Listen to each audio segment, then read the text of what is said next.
विश्व कथा शतकम नामक ग्रंथ से ली गई कथा स्वर्णकाकह में लोभ के दुष्परिणाम और त्याग के सुपरिणाम का वर्णन किया गया है। यह कथा इस प्रकार है। पुरा कस्मिंश्चित् ग्रामे एका निर्धना वृद्धा स्त्री न्यवसत। प्राचीन काल में किसी गांव में एक निर्धन बुढ़िया रहती थी। तस्याश्चैका दुहिता विनम्रा मनोहरा चासीत। उसकी एक विनम्र और सुंदर पुत्री थी। एकदा माता स्थाल्यां तंडुलान् निक्षिप्य पुत्रीम् आदिदेश। सूर्यातपे तंडुलान् खगेभ्यो रक्ष। एक बार माता ने थाली में चावलों को फैलाकर पुत्री को आदेश दिया, धूप में चावलों की पक्षियों से रक्षा करो। किंचित कालादनंतरम एको विचित्रः काकः समुड्डीय तामुपाजगाम। कुछ समय बाद एक विचित्र कौवा उड़कर उसके पास आ पहुंचा।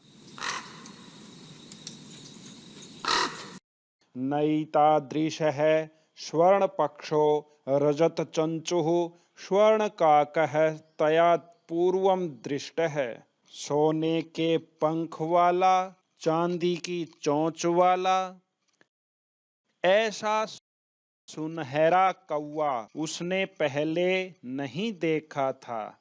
तम तंडुलान खादंतम हसंतं च विलोक्य बालिका रोदितुमारब्धा। उसे चावलों को खाते हुए और हंसते हुए देखकर बालिका ने रोना आरंभ कर दिया। तम निवारयन्ती सा प्रार्थयत तंडुलान् मा भक्षय। मदीया माता अतीव निर्धना वर्तते।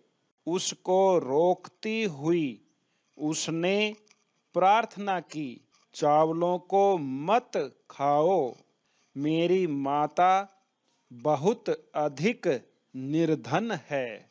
स्वर्णपक्षः काकः प्रोवाच मा शुचः। सूर्योदयात् प्राग ग्रामाद् बहिः पीपल वृक्षमनु त्वया गन्तव्यम्। अहं तुभ्यं तंडुलमूल्यं दास्यामि। सोने के पंख वाले कौवे ने कहा, चिंता मत करो, सूर्य उगने से पहले गांव से बाहर पीपल के वृक्ष के पीछे तुम आ जाना। मैं तुम्हें चावलों का मूल्य दूंगा। प्रहर्षिता बालिका निद्रामपि न लेभे। प्रसन्न हुई बालिका को नींद भी नहीं आई।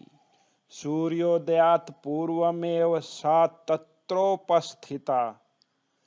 वृक्षस्य उपरि विलोक्य सा चाश्चर्यचकिता संजाता यतः तत्र स्वर्णमयः प्रासादो वर्तते। सूर्योदय होने से पहले ही वह वहां उपस्थित हो गई और वृक्ष के ऊपर देखकर वह आश्चर्यचकित हुई कि वहां सोने का महल है। यदा काकः शयित्वा प्रबुद्धस्तदा तेन स्वर्ण गवाक्षात् कथितम्, हम हो बाले त्वमागता तिष्ठ, अहं त्वत्कृते सोपानम् अवतारयामि। तत् कथय। स्वर्णमयं रजतमयम् उत ताम्रमयम् वा। जब कौवा सोकर जगा तब उसने सोने की खिड़की में से कहा, अरे बालिका, तुम आ गई हो। ठहरो, मैं तुम्हारे लिए सीढ़ी उतारता हूँ। तो बताओ, सोने की, चांदी की अथवा तांबे की? कन्या प्रावोचत, अहम निर्धन मातुः दुहितास्मि, ताम्रसोपानेनैव आगमिष्यामि, परम स्वर्णसोपानेन सा स्वर्णभवनम् आससाद। कन्या बोली, मैं निर्धन माता की पुत्री हूँ, तांबे की सीढ़ी से ही आऊंगी, परंतु सोने की सीढ़ी से वह सोने के महल में पहुंची। चिरकालं भवने चित्र विचित्र वस्तूनि सज्जितानि दृष्ट्वा सा विस्मयं गता। श्रान्तां तां विलोक्य काकः प्राह, बहुत देर तक भवन में सजी हुई चित्र विचित्र वस्तुओं को देखकर वह आश्चर्यचकित हुई। उसे थकी हुई देखकर कौवे ने कहा, पूर्वं लघु प्रातराशः क्रियताम्, वद त्वं स्वर्णस्थाल्यां भोजनं करिष्यसि किं वा रजतस्थाल्यामुत ताम्रस्थाल्यां? पहले थोड़ा नाश्ता करो। बताओ, तुम सोने की थाली में भोजन करोगी, चांदी की थाली में अथवा तांबे की थाली में? बालिका व्याजहार, ताम्रस्थाल्यामेवाहं निर्धना भोजनम करिष्यामि। बालिका ने कहा, तांबे की थाली में ही मैं निर्धन भोजन करूंगी। तदा सा कन्या साश्चर्यचकिता संजाता, यदा स्वर्णकाकेन स्वर्णस्थाल्यां भोजनं परिवेशितम्, नैतादृक् स्वादु भोजनम् अद्यावधि बालिका खादितवती। तब वह कन्या आश्चर्यचकित हुई जब स्वर्ण कौवे ने उसे सोने की थाली में भोजन परोसा। ऐसा स्वादिष्ट भोजन बालिका ने आज तक नहीं खाया था। काको ब्रूते, बालिके, अहमिच्छामि यत् त्वं सर्वदा चात्रैव तिष्ठ, परं तव माता वर्तते चैकाकिनी, त्वं शीघ्रमेव स्वगृहं गच्छ। कौवा बोला, बालिके, मैं चाहता हूँ कि तुम सदा यहीं पर रहो, परंतु तुम्हारी माता अकेली है, इसलिए तुम शीघ्र ही अपने घर चली जाओ। इत्युक्त्वा काकः कक्षाभ्यन्तरात् तिस्रो मञ्जूषा निस्सार्य तां प्रत्यवदत्, बालिके, यथेच्छं गृहाण मंजूषामेकाम।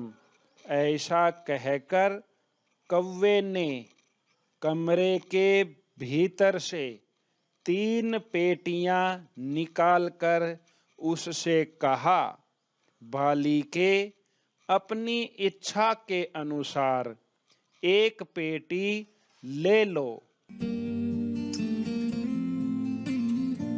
लघुतमां मंजूषां प्रगृह्य बालिकया कथितं यदेव मदीयतण्डुलानां मूल्यम्। सबसे छोटी पेटी को लेकर बालिका ने कहा, इतना ही मेरे चावलों का मूल्य है। गृहमागत्य तया मंजूषा समुद्घाटिता, तस्यां महारहाणि हीरकाणि विलोक्य सा प्रहर्षिता तद्दिनात् धनिका च संजाता। घर आकर उसने पेटी खोली, उसमें बहुमूल्य हीरों को देखकर वह प्रसन्न हुई और उसी दिन से धनी हो गई।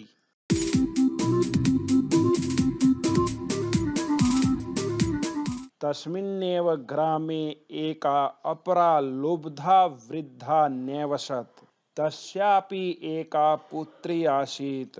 उसी गांव में एक दूसरी लोभी बुढ़िया रहती थी। उसकी भी एक पुत्री थी। ईर्ष्या सा तस्य स्वर्णकाकस्य रहस्यम् अभिजातवती। ईर्ष्या से वह उस स्वर्णकाकः के रहस्य को जान गई। सूर्यातपे तण्डुलान् निक्षिप्य तयापि स्वसुता रक्षार्थं नियुक्ता। तथैव स्वर्णपक्षः काकः तण्डुलान् भक्षयन् तामपि तत्रैव आकारयत्। धूप में चावलों को फैलाकर उसने भी अपनी पुत्री को उनकी रक्षा में लगा दिया। उसी प्रकार सोने के पंख वाले कौवे ने चावलों को खाते हुए उस दूसरी बालिका को भी वहीं बुलाया। प्रातस्तत्र गत्वा सा काकं निर्भर्त्सयन्ती प्रावोचत्, भो नीच काकः, अहमागता, मह्यं तण्डुलमूल्यं प्रयच्छ। प्रातः वहां जाकर वह कौवे को धमकाती हुई बोली, अरे नीच कौवे, मैं आ गई हूँ, मुझे चावलों का मूल्य दो। काको अब्रवीत, अहं त्वत्कृते सोपानम् उतारयामि, तत्कथय स्वर्णमयं रजतमयं ताम्रमयं वा। कौवा बोला, मैं तुम्हारे लिए सीढ़ी उतार रहा हूँ, तो बताओ सोने की, चांदी की अथवा तांबे की। गर्वितया बालिकया प्रोक्तम स्वर्णमयेन सोपानेनाहम् आगच्छामि। घमंडी बालिका बोली, सोने की सीढ़ी से मैं आऊंगी, परम स्वर्णकाकः तत्कृते ताम्रमयं सोपानमेव प्रायच्छत्। परंतु सोने के कौवे ने उसके लिए तांबे की सीढ़ी ही दी। स्वर्णकाकस्तां भोजनमपि ताम्रभाजने हयकारयत्। सोने के कौवे ने उसको भोजन भी तांबे के बर्तन में करवाया।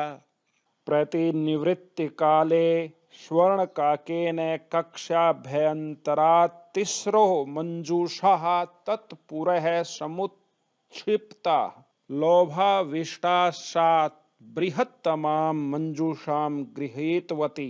वापस लौटने के समय स्वर्णकाकः ने कमरे के भीतर से 3 पेटियां उसके सामने रख दी। लोभवश उसने सबसे बड़ी पेटी ग्रहण की। गृहमागत्य सा तर्षिता यावत् मंजूषा मुद्घाटयति तावत् तस्यां भीषणः कृष्णसर्पो विलोकितः। घर आकर वह उत्सुकता पूर्वक जैसे ही पेटी खोलती है, वैसे ही उसमें भयंकर काला सांप देखती है। लुब्धया बालिकया लोभस्य फलं प्राप्तम तदंतरम सा लोभम प्रत्यजत। लोभी बालिका को लोभ का फल प्राप्त हो गया, उसके बाद उसने लोभ त्याग दिया।